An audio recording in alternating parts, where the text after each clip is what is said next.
juli venidero, nós vai organizar, o Ministério do Desenvolvimento Econômico vai organizar um Small Business Day de 9h30 para 1 da tarde na Renaissance Convention Center.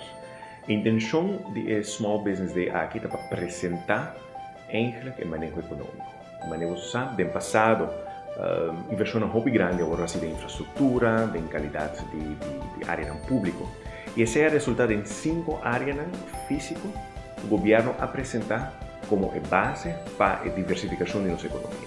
A área onde refineria, a área onde há embarcadeira, a área onde há praia, onde antes havia container, a área onde obra infraestrutural e a área onde hospital.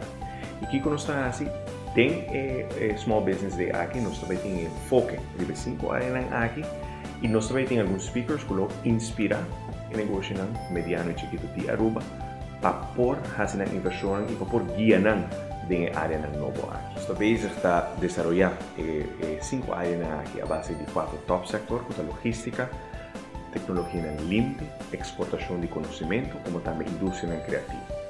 Com isso aqui, nós estamos bem, cultura partner de governo, ideia, Departamento de Assuntos Econômicos, nós estamos juntos e dia onde é presente, logo tem pessoas que já acabam com experiência, tem ramo aqui, tem sector aqui, que serve de inspiração para inversionista novo e também dono de empresa, empresário mediano e chiquito. Nós chamamos tour, participação está grátis.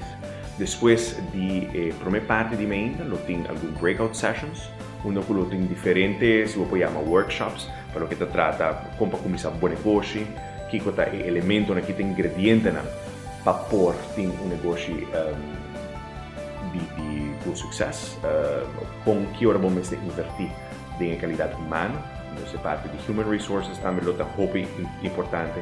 Taxes, nós temos orador especial que atende assunto de belasting e também parte de financiamento, que está vamos ser para financiar a boa empresa.